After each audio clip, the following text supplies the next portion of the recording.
আসসালামু আলাইকুম। Welcome back to my channel cooking easy. কখনো কখনো একটা ঘ্রাণই মন ভালো করে দিতে পারে। আজ আমি এনেছি সেরকমই একটি রেসিপি, ঘ্রাণে ভরা মিষ্টি ক্যারামেল ক্ষীর। একটু ধৈর্য, একটু ভালোবাসা আর একটু যত্ন, এই তিনেই তৈরি হবে এমন একটি মিষ্টি যা মুখে দিলেই গলে যাবে। চলুন তবে শুরু করি আজকের মিষ্টি মুহূর্তের জাদু, ক্যারামেল ক্ষীর রেসিপি।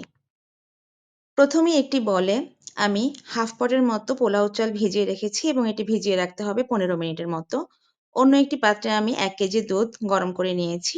সাথে নিয়ে নিলাম এলাচ, দারচিনি, তেজপাতা এবং কিছু কিশমিশ বাদাম।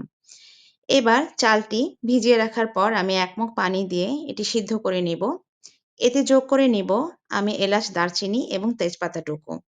এখানে এখন আমি কোনো লবণ দিব না, কারণ লবণ দিলে পোলাও চালটি সিদ্ধ হবে না ভালোভাবে। ভালো করে আমি সিদ্ধ করে নিব। প্রায় ১০ মিনিট লেগেছে আমার এখানে সিদ্ধ করে নিতে।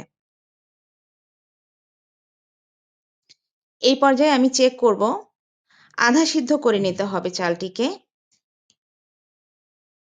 এবং এই পর্যায়ে আমি একটি ঘুটনি দিয়ে আধা ভাঙা করে নিব। অন্য একটি প্যানে আমি ১ চামচ পরিমাণ ঘি নিয়েছি। এই ঘিতে আমি বাদাম এবং কিশমিশগুলো ভালোভাবে ভেজে তুলে নিতে হবে।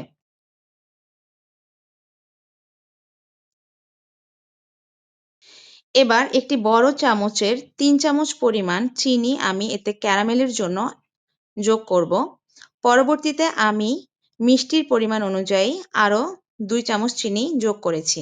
কিছুটা পানি যোগ করে দিব এতে। ক্যারামেল তৈরি করতে প্রায় ১০ মিনিট সময় লেগেছে। আস্তে, আস্তে ধীরে, ধীরে মৃদু আঁচে ক্যারামেলটি তৈরি করতে হবে যাতে পুড়ে না যায়। আমার ক্যারামেলটি প্রায় হয়ে আসছে। এই পর্যায়ে আমি জাল দেওয়া দুধগুলো এখানে ঢেলে দিব।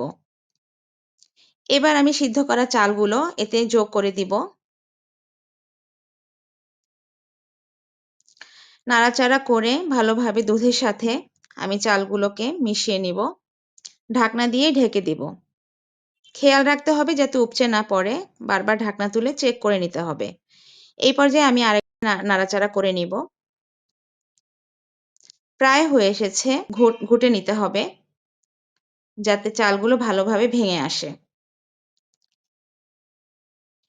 এই পর্যায়ে আমি হাফ চামচ পরিমাণ যোগ করব।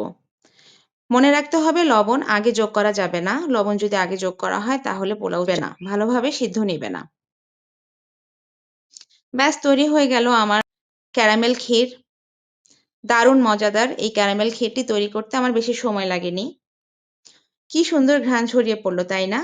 এই তো আমাদের আজকের ক্যারামেল ক্ষীর তৈরি হয়ে গিয়েছে। উৎসব, ঈদ, আনন্দ যেকোনো বিশেষ দিনে বানিয়ে ফেলুন এই মিষ্টি রেসিপিটি। আর দেখবেন সবাই আপনার রান্নার ভক্ত হয়ে যাবে।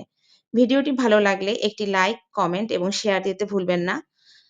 আপনাদের জন্য থাকুক ভালোবাসি দিন। দেখা হবে পরের ভিডিওতে ইনশাআল্লাহ।